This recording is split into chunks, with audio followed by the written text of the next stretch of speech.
Hello আসসালামু আলাইকুম। আমি মুক্তি আপনাদের সবাইকে স্বাগত জানাচ্ছি মুক্তিস কুকিং ওয়ার্ল্ড থেকে।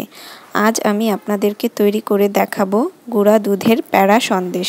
এই সন্দেশটি তৈরি করা খুবই সহজ, খুব অল্প উপকরণে এই মজাদার সন্দেশটি তৈরি করা যায়। চলুন তাহলে দেখে নিই কী কী উপকরণ লাগছে।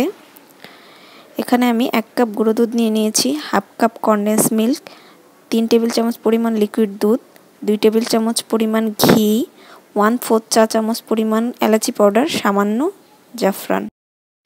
এখন আমি প্রথমে দুধের সাথে জাফরানটাকে ভালোভাবে মিশিয়ে এক সাইডে রেখে নেব।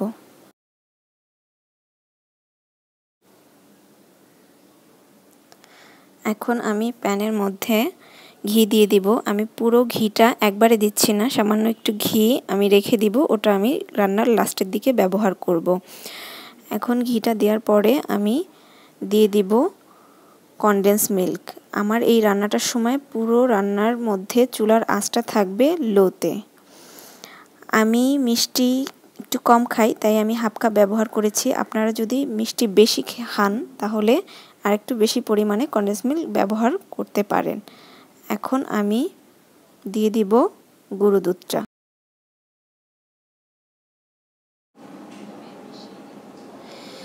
গুঁড়া দুধটা ভালোভাবে মেশানোর পরে আমি যে লিকুইড দুধ আর জাফরানটা মিলিয়ে রেখেছিলাম সেই দুধটা আমি এখন এটার মধ্যে দিয়ে দিব। আমি দুধটা দিয়ে দিচ্ছি। এখন দুধটা দেওয়ার পরে আমি কিছুক্ষণ নেড়েচেড়ে নিব। এটা নেড়েচেড়ে নেওয়ার পরে আমি দিয়ে দিব এলাচি পাউডারটা আর সেই বাকি ঘিটুকু আমি দিয়ে দিব। এই ঘিটা পরে দেওয়ার একটাই রিজন, এটায় খুব সুন্দর একটা শাইনি লুক আসবে এই প্যাড়াটার মধ্যে। এখন আমি এটাকে ভালোভাবে নেড়েচেড়ে মিলিয়ে নিব। আমার মিশ্রণটি রেডি হয়ে গেছে। আমি খুব ভালোভাবে ঘষে ঘষে মিলিয়ে নিব যাতে কোনো দলা বা কোনো লাম্পস না থাকে। আমার এটি রেডি হয়ে গিয়েছে। এখন আমি এটাকে 5 মিনিট মতো ঠান্ডা করে নিব।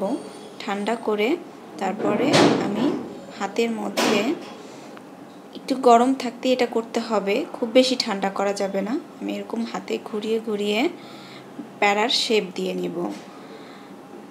আমি এটাকে প্যাড়া তৈরি করে নিচ্ছি এভাবে।